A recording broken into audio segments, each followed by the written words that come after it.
The call came at 2 in the morning on a Tuesday in September. I was deep asleep in my Chicago apartment when my phone started buzzing on the nightstand. The caller ID showed my mother's number, which immediately sent a chill down my spine. Mom never called after 9 p.m., let alone in the middle of the night. Something was seriously wrong. "Michael, your grandfather passed away this evening," she said without preamble, her voice tight with emotion I couldn't quite identify.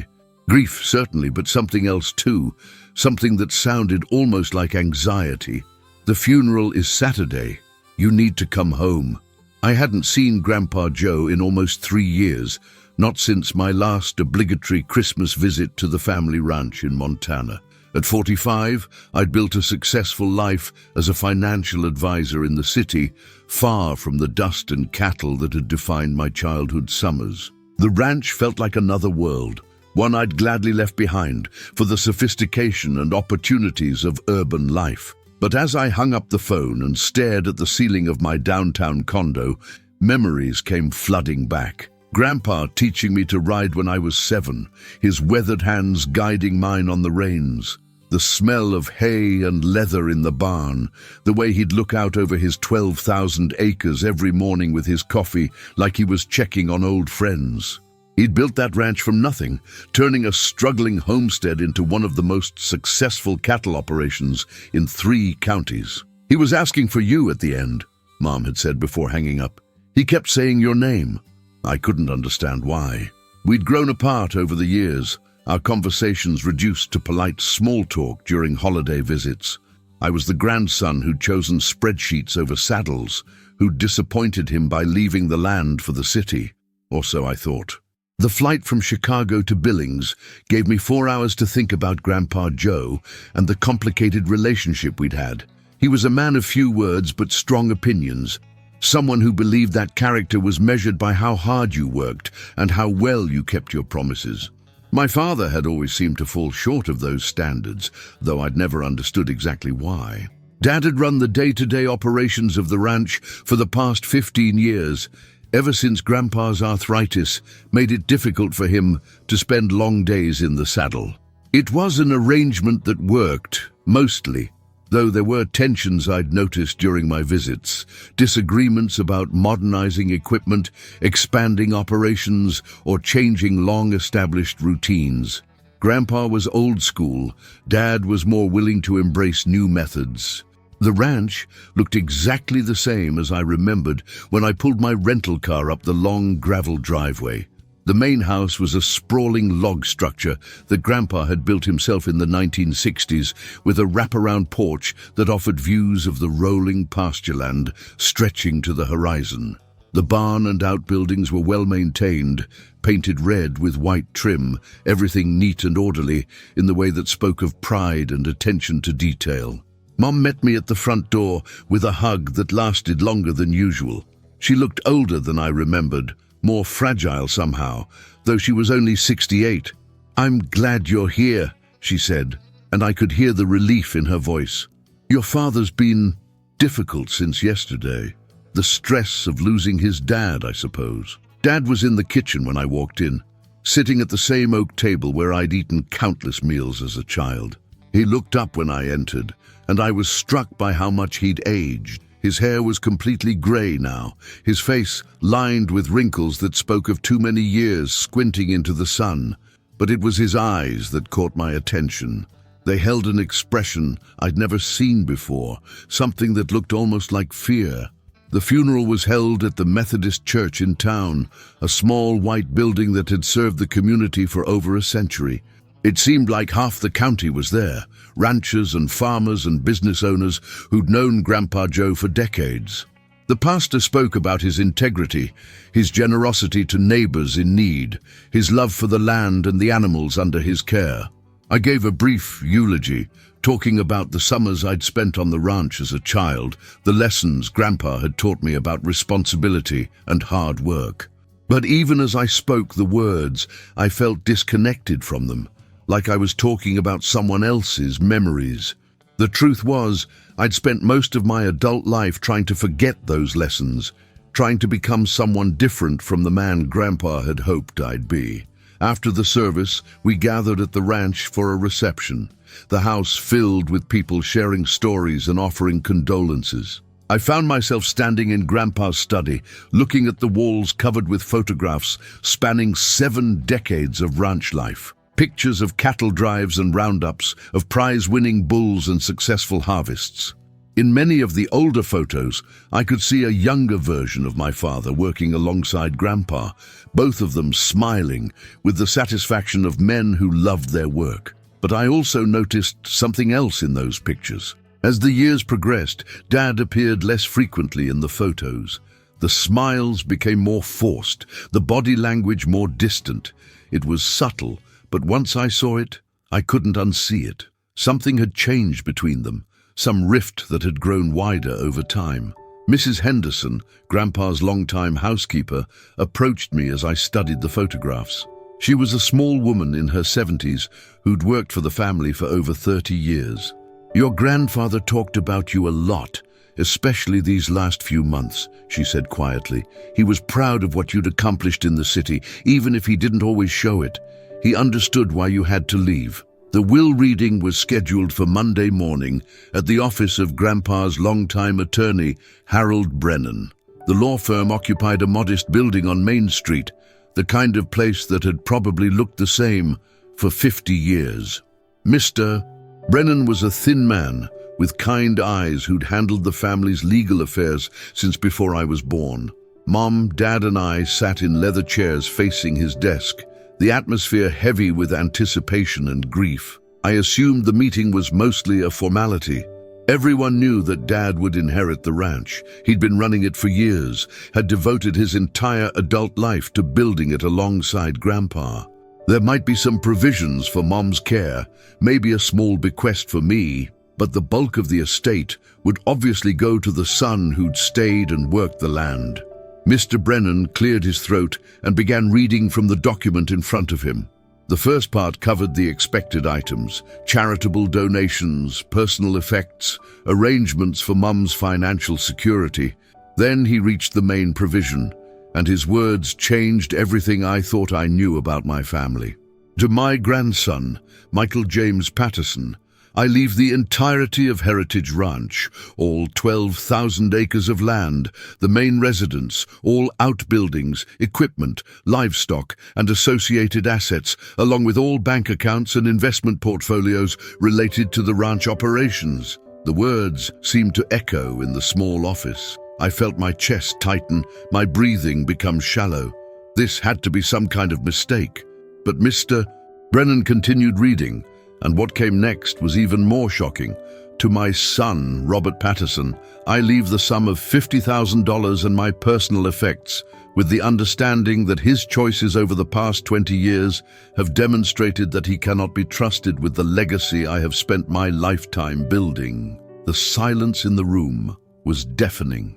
Dad's face had gone completely white, his hands gripping the arms of his chair so tightly his knuckles showed. Mum was staring at Mr. Brennan like he'd just spoken in a foreign language. And I sat there, trying to process the fact that I'd just inherited one of the largest ranches in Montana from a grandfather I'd barely spoken to in years. The drive back to the ranch was the longest 20 minutes of my life. Dad hadn't said a word since leaving the lawyer's office, just walked to his truck with the mechanical movements of a man in shock. Mum rode with me, crying quietly in the passenger seat, occasionally murmuring things like, "I don't understand, and there must be some mistake." When we reached the house, Dad finally exploded. 25 years!" he shouted, his voice echoing across the kitchen. 25 years I've run this place, built it up, made it profitable. I gave up everything for this ranch, job opportunities, chances to move away, my own dreams. And he leaves it to someone who couldn't wait to get away from here. I tried to explain that I was just as shocked as he was, that I'd never expected or wanted this inheritance. But Dad wasn't listening. He paced around the kitchen like a caged animal, his face red with anger and hurt. "You don't even want it," he said, pointing an accusing finger at me. "You've made it clear your whole adult life that you think this place is beneath you. So why don't you just sign it over to me? Do the right thing for once." The suggestion hung in the air between us. It would be the easy solution, the one that would restore family harmony and put the ranch in the hands of someone who actually knew how to run it. Dad was right. I didn't want the responsibility of managing 12,000 acres and hundreds of head of cattle. I had a life in Chicago, a career I'd worked hard to build, a world that made sense to me. But something stopped me from immediately agreeing. Maybe it was the lawyer's words about Grandpa's reasoning, the suggestion that Dad cannot be trusted with the family legacy. Maybe it was the memory of Mrs. Henderson saying that Grandpa had talked about me in his final months. Or maybe it was just stubborn pride, the same trait that had driven me to succeed in the financial world despite coming from a rural background. I need time to think about this, I said finally. This is all happening too fast. Give me a few days to process everything before I make any decisions. Dad's expression darkened, but he nodded curtly and stalked out of the house, leaving Mom and me alone with the weight of a family crisis that was just beginning. That evening, I found myself alone in Grandpa's study, looking for clues about why he'd made such a shocking decision. The room was exactly as he'd left it. A heavy oak desk covered with ranch records and correspondence, bookshelves lined with agricultural journals and classic literature, a gun cabinet displaying the rifles he'd used for hunting and predator control. In the desk drawers, I found years of financial records that told the story of a successful operation. The ranch was profitable, well-managed and debt-free. Dad had clearly done an excellent job running the business side of things. But I also found something else, a series of letters and documents that painted a different picture of the family dynamics I thought I understood. There were letters from potential buyers who'd approached Grandpa about selling portions of the ranch for development, luxury home sites, hunting lodges, even a proposed golf course. Each inquiry had been firmly rejected, with Grandpa writing responses that emphasized his commitment to keeping the land intact for future generations. But in the margins of several letters, I found handwritten notes that made my blood run cold. Bob thinks we should consider this, and Bob pushing hard for the golf course deal. I found more evidence in a folder marked Family Discussions. Notes in Grandpa's careful handwriting documented conversations with Dad about the ranch's future. Apparently, Dad had been pressuring him for years to sell off pieces of the property, arguing that they could make millions by developing the most scenic areas while keeping the core grazing land. Grandpa had refused, but the notes suggested the arguments had become increasingly heated. The most damning document was a letter from a development company dated just 6 months ago. It outlined a proposal to purchase 4,000 acres of the ranch's most valuable land for $30 million. At the bottom of the letter, someone had written "yes" in red ink and signed it with Dad's initials, but the letter had been marked "rejected" in Grandpa's handwriting with a note that said, "Bob went behind my back on this. Cannot trust him anymore." Suddenly, Grandpa's decision to leave the ranch to me made perfect sense. He hadn't chosen me because I was the better rancher or because I deserved it more than Dad. He'd chosen me because he believed I was the only one who would preserve the land intact, who wouldn't be tempted to sell pieces of it for short-term profit. The next morning, I confronted Dad with what I'd found. He was in the barn checking on a sick calf, and when I showed him the development company letter with his initials, his shoulders sagged like a man who'd been carrying a heavy burden for too long. "You don't understand the pressure I've been under," he said, not meeting my eyes. "The ranch is profitable, but it's not making the kind of money it could.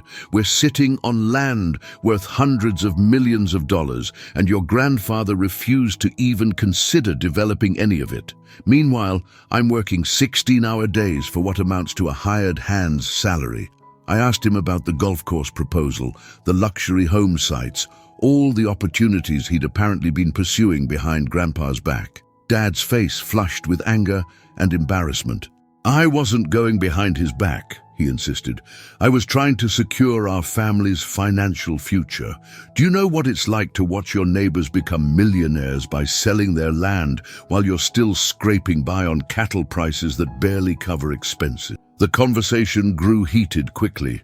Dad accused me of being naive about the realities of ranch economics, of not understanding the sacrifices he'd made to keep the operation running. I accused him of betraying Grandpa's trust, of putting money ahead of the family legacy. Mom tried to mediate, but the damage was done.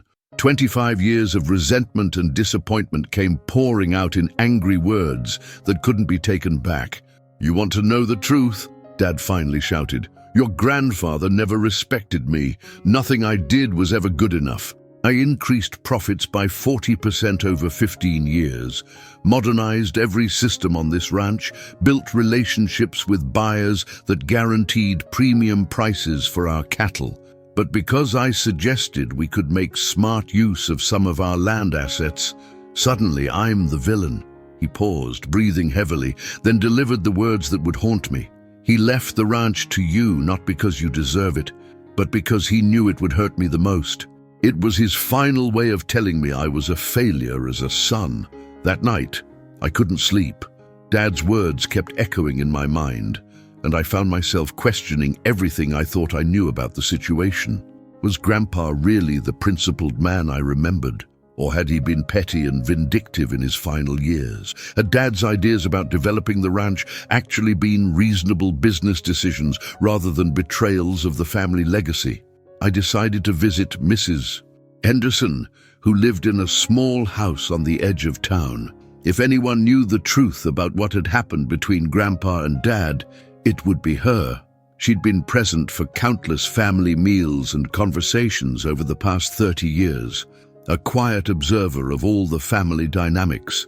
Mrs. Henderson invited me in for coffee and listened patiently as I explained my confusion about the inheritance and the conflict with Dad. When I finished, she was quiet for a long moment, staring into her cup like she was trying to decide how much to reveal. "Your grandfather loved your father," she said finally, "but he was disappointed in him, and that disappointment grew over the years. It wasn't really about the land development, though that was part of it. It was about something that happened a long time ago, something your father probably doesn't even remember clearly." She told me a story I'd never heard before. 20 years ago, when I was in college, Grandpa had suffered a heart attack during calving season. Dad was supposed to be managing the operation, but he'd been distracted by a business opportunity in town, a chance to invest in a new feed store that promised significant returns. While Dad was in meetings with potential partners, a late-season blizzard hit the ranch. Grandpa, against doctor's orders, had dragged himself out of his hospital bed to check on the cattle. He'd found dozens of newborn calves dead in the snow, victims of exposure that could have been prevented if someone had been monitoring the herd properly. The financial loss was devastating, but the emotional impact on Grandpa was even worse. He blamed himself for trusting Dad with responsibilities that Dad hadn't taken seriously enough. "After that, your grandfather never fully trusted your father's judgment again," Mrs. Henderson explained. "He saw the feed store investment as proof that Bob was more interested in making money than in caring for the land and animals. The development proposals just confirmed what he already believed, that your father would always choose profit over principle." Armed with this new information, I began to see the inheritance in a different light. Grandpa hadn't left me the ranch out of spite or favoritism. He'd chosen me because he believed I was the only family member who might understand what the land really meant, who might be willing to preserve it, even if it wasn't the most financially profitable decision. But understanding Grandpa's reasoning didn't make my situation any easier. I was a financial advisor, not a rancher. I knew nothing about cattle management, crop rotation, or the 100 other skills required to run a successful agricultural operation. Even if I wanted to honor Grandpa's wishes, I wasn't qualified to manage 12,000 acres of working ranch land. I spent the next few days walking the property, trying to reconnect with the place that had shaped my childhood summers. I visited the creek where Grandpa had taught me to fish, the pasture where I'd learned to ride, the old line shack where we'd taken shelter during a sudden thunderstorm when I was 12. Slowly, memories began to surface, not just of the work and responsibilities, but of the peace and satisfaction that came from being connected to the land. I also began to understand the true scope of what Grandpa had built. This wasn't just a business, it was an ecosystem. The ranch supported not only cattle, but also wildlife populations that had been carefully managed for decades. The grazing practices maintained native grasslands that stored carbon and prevented erosion. The water rights protected stream flows that benefited the entire watershed. Selling off pieces for development wouldn't just generate money, it would destroy something irreplaceable. But I also had to face the reality of my own limitations. I could appreciate the ranch's ecological and cultural value, but I couldn't run it myself. I needed help, and the most qualified person to provide that help was the same man who'd been pressuring Grandpa to sell pieces of it for years. The irony wasn't lost on me. To honor Grandpa's wishes and preserve the ranch intact, I would have to work with the son he'd disinherited. Dad and I would have to find a way past our anger and hurt to build a partnership that served the land rather than our own egos. I found Dad in the equipment barn, working on a tractor that had seen better days. His movements were methodical and precise, the actions of a man who'd been fixing machinery for decades. When he saw me approaching, he straightened up and wiped his hands on a rag, his expression guarded. "I've been thinking about what you said," I began. "About Grandpa never respecting you, about the ranch not making enough money. And I've been thinking about what Mrs. Henderson told me about the blizzard 20 years ago." Dad's face darkened. "She had no right to tell you about that. It was a long time ago, and I've more than made up for that mistake in the years since." I held up a hand to stop him. "I'm not here to relitigate the past. I'm here because I need your help, and whether you believe it or not, you need mine too." I explained my proposal. I would retain ownership of the ranch to ensure it stayed intact, but Dad would continue to manage the day-to-day operations. We would split the profits 50-50, giving him the financial security he'd been seeking while preserving the land for future generations. "There's one condition," I added. "No development. No selling off pieces for golf courses or luxury homes. We find ways to make the ranch more profitable through better ranching, not through destroying what Grandpa spent his life building." Dad was quiet for a long time, considering the offer. I could see the war playing out on his face, pride warring with practicality, resentment fighting with the desire to continue the work he'd devoted his life to. "What about your life in Chicago?" he asked finally. "You can't run a ranch from a downtown office." I'd been thinking about that too. I can work remotely most of the time, come out here regularly to stay involved. It's not ideal, but it's workable. The question is whether you can accept being a partner instead of an owner, whether you can trust me to honor our agreement. Dad looked out through the barn doors at the pastures where cattle grazed peacefully in the afternoon sun. "Your grandfather always said, 'The land doesn't belong to us,'" he said quietly. "We just take care of it for the next generation." Maybe it's time I started acting like I believe that. Chapter 11. Building something new. The partnership wasn't easy at first. Dad and I had to learn to work together as equals rather than as father and son, to make decisions based on what was best for the ranch, rather than on old grievances and hurt feelings. There were arguments about modernization, disagreements about spending priorities, and moments when I wondered if we'd made a terrible mistake. But slowly, something began to change. Dad started teaching me aspects of ranch management I'd never understood as a child. The complexities of cattle genetics, the intricacies of pasture rotation, the delicate balance between profitability and sustainability.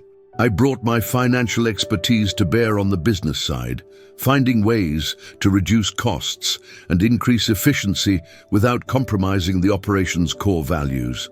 We implemented new technologies that helped us monitor cattle health and track grazing patterns. We diversified our revenue streams by offering hunting leases and educational tours.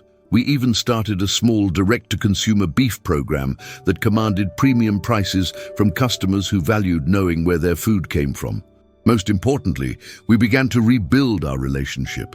Working together toward a common goal, we started to understand each other in ways we never had before. I saw Dad's deep knowledge and genuine love for the land, his frustration with being undervalued despite his expertise.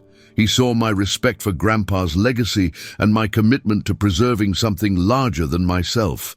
Mom was the biggest beneficiary of our reconciliation.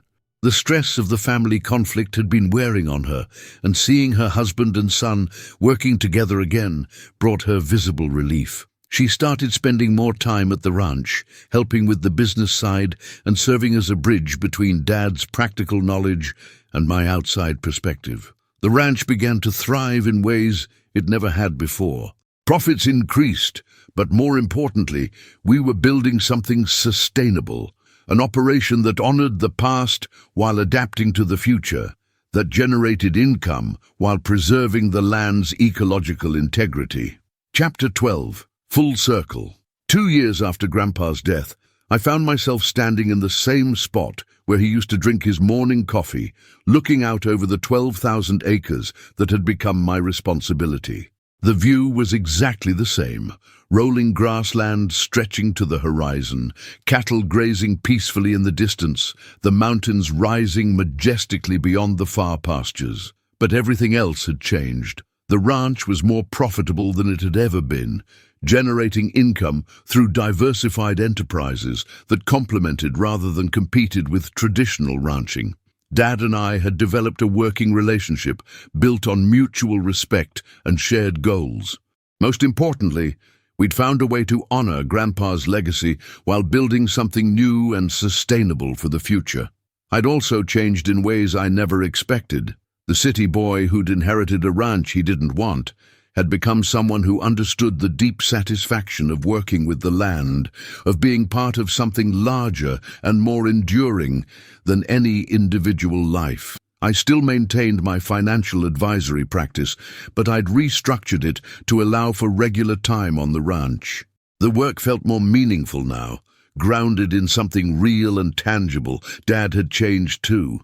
The resentment and frustration that had poisoned his relationship with Grandpa had given way to a sense of purpose and partnership. He was no longer the disinherited son working for wages. He was a full partner in an enterprise that valued his expertise and respected his contributions. The development pressures hadn't disappeared. If anything, they'd intensified as land prices continued to rise and urban sprawl crept closer to our boundaries. But we'd found ways to resist those pressures while still building financial security for our family. The ranch was worth more intact than it would ever be broken up and sold. Standing there in the morning light, I thought about Grandpa's final gift to our family. He hadn't just left me a ranch. He'd given us an opportunity to heal old wounds and build something better than what we'd had before. It had taken time and effort and more than a few difficult conversations, but we'd found our way to a place of mutual respect and shared purpose. I pulled out my phone and called Dad, who was already out checking on the cattle in the north pasture. "How are things looking out there?" I asked. "Good," he replied, and I could hear the satisfaction in his voice. "Real good. The new calves are strong, the grass is coming in nice, and I think we're going to have our best year yet." As I hung up the phone and headed toward the barn to start my own day's work, I realized that Grandpa had been right about more than just preserving the land.